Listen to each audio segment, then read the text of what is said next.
আমি বাসে দিতে হয় আপনি তোরে কেন মারিয়ে লাগলো। বাবার হাতে একমাত্র ছেলে খুন শুনতে অবাক লাগলেও এমনই এক ঘটনা ঘটেছে চট্টগ্রামের মিরেশ্বরাইয়ে, যা দেখে স্তব্ধ গোটা এলাকা। ঘটনার বিবরণে জানা যায়, নিহত শাহিদের পিতা নুরুজ্জামান, বয়স ৫৫ বছর, দীর্ঘদিন সৌদি আরবে প্রবাসী জীবন কাটিয়েছেন। সম্প্রতি নুরুজ্জামান দেশে এসেছেন। মাত্র ২০ দিন আগে তার ছোট মেয়ে সুমির বিয়ে সম্পন্ন হয়। সেই বিয়ের অনুষ্ঠানে এক অপরিচিত নারীকে দেখা যায়। পরিচয় জানতে চাইলে বন্ধুর স্ত্রী হিসেবে পরিচয় করিয়ে দেয় সকলের সাথে।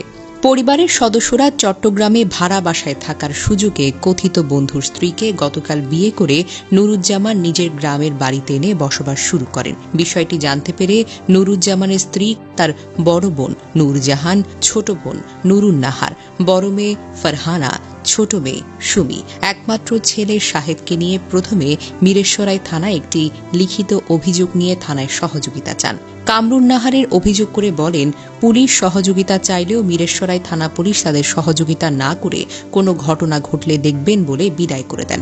এরপর সন্ধ্যায় থানা থেকে তারা বাড়িতে ফিরে কামরুন্নাহার তার স্বামীর সঙ্গে বাগবিতণ্ডায় জড়িয়ে পড়েন। কথা থেকে কথা যেন বাড়তেই থাকে এবং এক পর্যায়ে নুরুজ্জামান তার স্ত্রীর চুল ধরে প্রহার করতে উদ্যত হন। এক মুহূর্তে মায়ের রক্ষায় এগিয়ে আসেন একমাত্র ছেলে শাহেদ, যার বয়স মাত্র ২৪ বছর। আন্তর্জাতিক ইসলামী বিশ্ববিদ্যালয়ের কম্পিউটার সায়েন্স অ্যান্ড ইঞ্জিনিয়ারিং বিভাগের একজন উজ্জ্বল ছাত্র।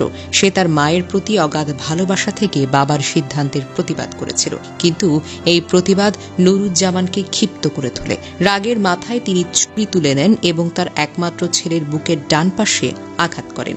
শাহেদ ঘটনাস্থলেই মারা যান। পরিবারের সদস্যরা তাকে উদ্ধার করে প্রথমে স্থানীয় হাসপাতালে, পরে মিরেশ্বরাই উপজেলা স্বাস্থ্য কমপ্লেক্সে নিয়ে যান, কিন্তু চিকিৎসকরা তাকে মৃত বলে ঘোষণা করেন।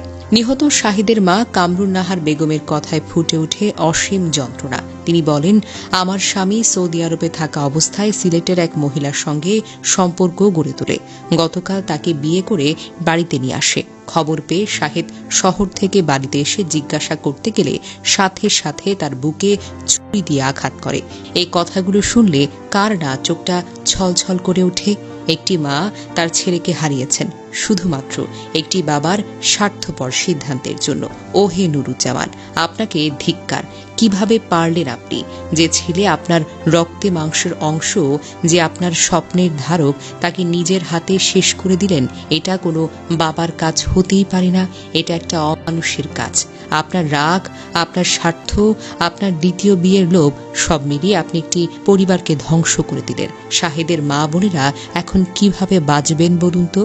আপনার এই কাজের জন্য আপনাকে বড় করে ধিক্কার জানাই। যেন এই ধিক্কার আপনার অন্তরে বাঁচতে থাকে এবং সমাজ আপনার মতো মানুষদের থেকে সতর্ক হয়।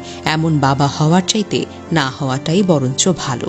ঘটনাটি বুধবার সন্ধ্যায় মিরেশ্বরাই উপজেলাধীন মায়ানী ইউনিয়নস্থ আবু তোরাব ঘড়ি মার্কেট এলাকায় ঘটে। এদিকে মিরেশ্বরাই থানার ভারপ্রাপ্ত কর্মকর্তা আতিকুর রহমান বলেন, মায়ানী এলাকায় পারিবারিক কলহের জেরে পিতা পুত্রের কথা কাটাকাটি হয়। ছেলে ক্ষিপ্ত হয়ে বাবার সঙ্গে তর্কে জড়ালে বাবা ধারালো ছুরি দিয়ে তাকে আঘাত করেন। পরিবারের সদস্যরা প্রথমে বেসরকারি হাসপাতালে, পরে উন্নত চিকিৎসার জন্য উপজেলা স্বাস্থ্য কমপ্লেক্সে মিলে কর্তব্যরত চিকিৎসক তাকে মৃত বলে ঘোষণা করে। এই বিষয়ে মামলা যেন প্রক্রিয়াধীন রয়েছে। দেহ ময়না তদন্তের জন্য চট্টগ্রাম মেডিকেল কলেজ হাসপাতালের মর্গে পাঠানো হয়েছে। শাহেদ একটি উজ্জ্বল তরুণ, কম্পিউটার সায়েন্সের ছাত্র। তার স্বপ্ন ছিল বড় কিছু করার, পরিবারকে সুখী করার, কিন্তু তার বাবাই তার স্বপ্নগুলোকে চিরতরে শেষ করে দিল। শাহিদ কি কখনো কল্পনা করেছিল যে তার জীবনের শেষ হবে তারই বাবার হাতে? না, কখনোই না, কোনো দিনও না। এই ঘটনা আমাদের মনে করিয়ে দেয় জীবনটা কত অনিশ্চিত। শাহিদের আত্মার শান্তি কামনা করি এবং তার পরিবারের জন্য প্রার্থনা করি যেন তার এই যন্ত্রণা থেকে তিনি মুক্তি পান। এই ঘটনা থেকে আমাদের শিক্ষা, পারিবারিক কলহকে সময় মতো সমাধান করুন, রাগকে নিয়ন্ত্রণ করুন, না হলে এমন ট্র্যাজেডি ঘটতে পারে যা কখনো ভোলা যায় না।